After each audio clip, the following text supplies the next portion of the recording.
Hi friends, कैसे हैं आप सब। आज हम इस वीडियो लेक्चर में बीएनएस के सेक्शन 304 यानी बीएनएस की धारा 304 में जो ऑफेंस दिया गया है यानी जो स्नेचिंग का ऑफेंस दिया गया है, जिसके लिए हिंदी में शब्द है झपटमारी, उसके बारे में आज हम पढ़ेंगे।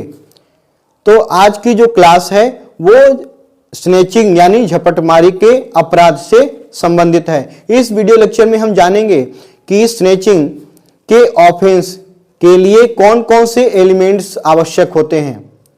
यानी सेक्शन 304 में जो झपटमारी की परिभाषा दी गई है उसमें क्या बताया गया है।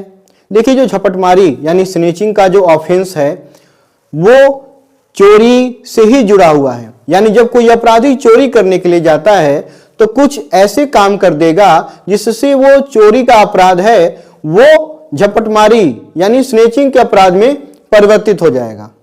इस सेक्शन में आज जो हमारा जो वीडियो लेक्चर है तो उसमें जो सेक्शन 304 है उसमें हम देखेंगे कि क्या क्या एलिमेंट्स दिए गए हैं जब चोरी स्नेचिंग में कन्वर्ट हो जाता है, यानी जो थेफ्ट का ऑफेंस है वो कन्वर्ट हो जाएगा स्नेचिंग में। सेक्शन को देखने से पहले हम एक इमेज को देखते हैं। इस इमेज में एक बाइक पर दो व्यक्ति बैठे हुए हैं और उनमें से एक व्यक्ति इस महिला के गले में जो चेन है उसको क्या कर रहा है, वो खींच रहा है। देख के क्या लगता है कि कौन सा अपराध है? यही अपराध स्नेचिंग का अपराध कहा जाता है। इसके अलावा इस वीडियो में एक साइकिल पर एक व्यक्ति आ रहा है और इस जो सामने जो ये पैदल चलने वाला व्यक्ति है उसके हाथों से उसके फोन को लेता है, ये फोन को लेके भग रहा है। तो ये जो ऑफेंस है वो कौन सा ऑफेंस है? ये भी स्नेचिंग का ऑफेंस है।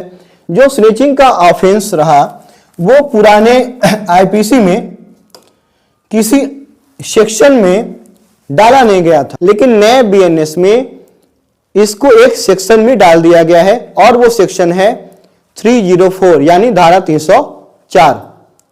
अब हम देखेंगे कि धारा 304 में क्या क्या बातें बताई गई हैं जब चोरी झपटमारी में परिवर्तित हो जाता है। सबसे पहले हम इसके जो कंडीशंस हैं उसको हम पढ़ेंगे। Theft is robbery, theft is snatching under the following conditions.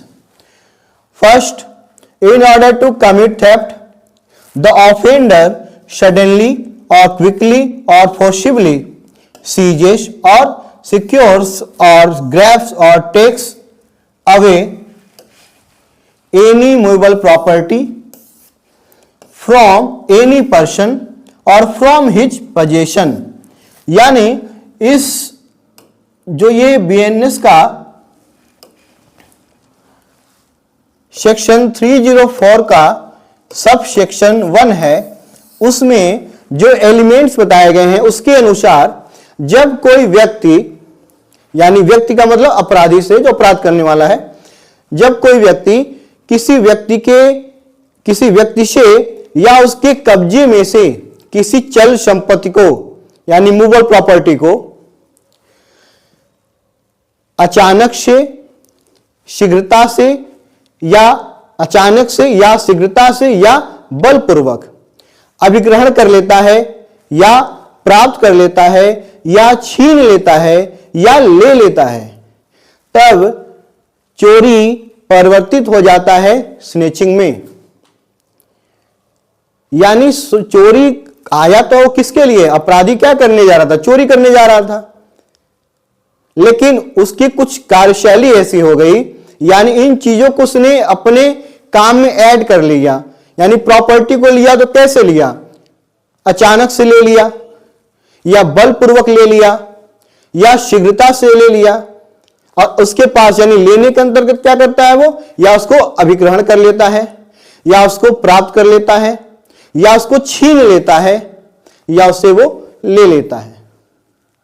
यानी इन वो प्रॉपर्टी को लेने के लिए तरीके कौन सा अपनाएगा?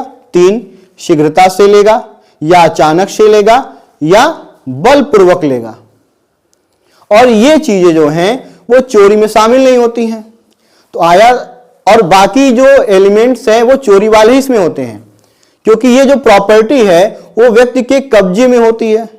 बोला गया ना कि प्रॉपर्टी किससे ली जाएगी, व्यक्ति से या उसके कब्जे में से, ये चोरी का ही एलिमेंट है।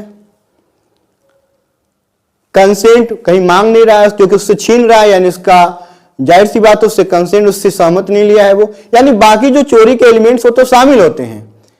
प्रॉपर्टी भी होगी तो चल संपत्ति में चल संपत्ति होगी, यानी जैसे कि चोरी में होता है, चोरी में भी प्रॉपर्टी जो होती है वो चल होती है, यानी मूवेबल प्रॉपर्टी होती है। लेकिन इसमें कुछ चीजें जुड़ जाती हैं, जैसे कि उसको अचानक से लिया जाएगा, या शीघ्रता से लिया जाएगा, या बलपूर्वक लिया जाएगा। तो और लेने की जब बात करते हैं, यानी प्रॉपर्टी जब आती है अपराधी के पास, तो उसके लिए इस सबसेक्शन में 4 वर्ड यूज किए गए हैं। यानी जो है क्या है, पहला है अभिग्रहण कर लेता है, या प्राप्त कर लेता है, या छीन लेता है, या ले लेता है। यानी जब ये सब कंडीशंस ऐड हो जाएंगे तब वो जो चोरी करने के लिए गया है वो चोरी का अपराध ना करके झपटमारी यानी स्नेचिंग का अपराध कर देता है। जब वो स्नेचिंग का अपराध कर दिया तब इसके लिए स्नेचिंग के हिसाब से पनिशमेंट मिलेगा। जैसे कि पनिशमेंट को हम देखते हैं, सबसे पहले इसको हम पढ़ रहे हैं, क्या है यहां पे लिखा हुआ, the offender shall be punished with imprisonment of either description for a term which may extend to 3 years and, यहां पे एंड जो वर्ड है वो महत्वपूर्ण है, और नहीं लिखा है, एंड लिखा हुआ है, and shall also be liable to fine. यानी जो कोई झपटमारी का अपराध करेगा उसको पनिशमेंट मिलेगा। तो पनिशमेंट में क्या मिलेगा, सेक्शन 4 जब हम पढ़ते हैं बीएनएस का तो वहां पे पनिशमेंट के बारे में बताया गया है। तो पनिशमेंट में क्या है, इसको इम्प्रिजनमेंट मिलेगा, यानी कारावास मिलेगा। तो कारावास कैसा होगा, दोनों में से किसी भाग के कारावास से। जब सेक्शन 4 को आप पढ़ेंगे तो वहां पे कारावास को 2 भागों में बांटा गया है, एक सादा और एक कठोर। तो चाहे सादा मिले कारावास या कठोर कारावास मिले, जिसकी अवधि कितनी होगी, 3 साल तक की हो सकेगी। यानी 3 साल से ज्यादा नहीं मिलेगा, कम भले मिल जाए, 3 साल से ज्यादा नहीं मिलेगा। और साथ में फाइन यानी जुर्माना भी देना पड़ेगा, यानी जुर्माना भी उसके ऊपर आरोपित किया जाएगा।